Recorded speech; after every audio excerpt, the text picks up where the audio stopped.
In this video, we'll be recapping our webinar on how to effectively budget and manage expenses as a college student. In it, our teams went over some practical tips for saving and earning money in college and what a College 529 plan is. We were also joined by two guest speakers who were able to give us a look at the different aspects of financial aid and how they relate to their respective colleges. So, let's get to what we covered. As a college student, saving money is essential, but luckily, there are many ways to do it. For instance, college students tend to spend over $1,000 a year on textbooks. So one tip is to buy used textbooks or rent them from either local bookstores or online vendors. Many colleges also offer free public transportation across the city, but for that, be sure to carry your student ID with you. Speaking of student IDs, college students can use them and their student emails to get discounts for online subscriptions, discounts at public events, and even free access to some digital utilities. Also, make sure to keep a lookout for events on nearby campuses. They can be a great way to meet new people and even get some free resources. Of course, right now that might be difficult, but once things start settling down, keep a lookout for events to catch your attention. In addition to saving money,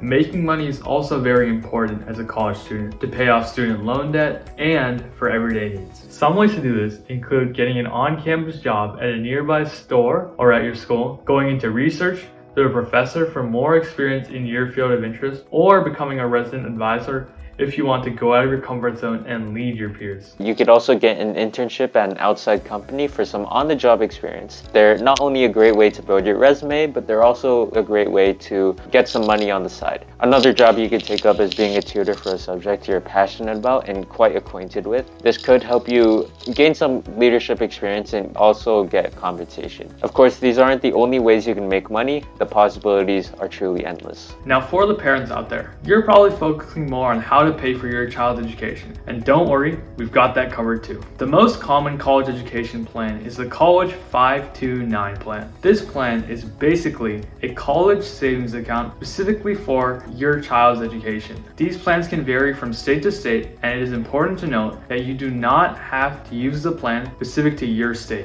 College 529 plans also have post-tax contributions, meaning that your money gets taxed when you initially deposit it, so it can be invested later or withdrawn without any tax. Additionally, there are no annual contribution limits and no income restrictions to open an account, meaning you can deposit as much money as you want. As mentioned before, these plans vary, so make sure to do your own research to find which ones work best for you. Now we'll get into the different aspects of financial aid that our guest speakers discussed. One of the most important applications involved in the financial aid process is the Free Application for Federal Student Aid, or FAFSA. This application determines your eligibility for federal aid using your parents' tax information. It's important to note that this application is free and opens every year on October 1st, so make sure to fill it out as soon as it opens. In addition to the FAFSA, you can also fill out the College Scholarship Service or CSS profile from College Board. This application determines your eligibility for institutional need-based aid using your parents' tax information. And just like the FAFSA, it opens up on October 1st. However, there is a fee to complete it, and you can fill out the FAFSA form on fafsa.ed/gov and the CSS profile at cssprofile.collegeboard.org. Two important concepts to understand when it comes to financial aid are 1, the cost of attendance, and 2, your estimated family contribution. The cost of attendance, or COA, varies depending on the college you're attending to. Some of the direct costs include tuition, fees, on-campus housing, and meal plans, and some of the indirect costs include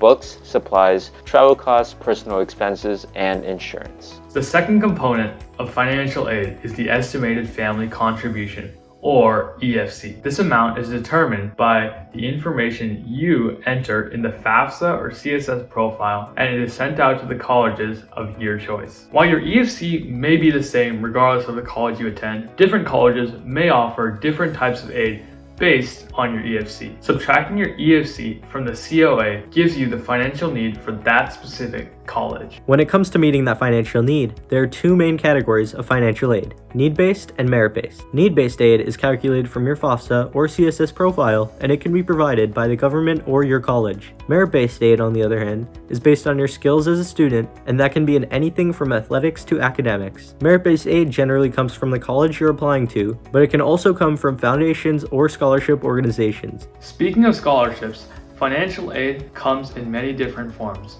Most often, the aid is in the form of a direct loan from the government or a bank that you'll have to pay off in the future with interest. But you may also receive grants or outside scholarships that don't have to be paid back. Another lesser known form of aid is work-study programs. This is where you work while you're in school and the money you earn goes towards your education. Just remember, You're a student first, so make sure you're prioritizing your academics. For more videos like this, make sure to subscribe to FLI Raleigh and BeyondDreams and follow us on Instagram and Facebook. That's all we've got for you today. So this is FLI Raleigh, signing off.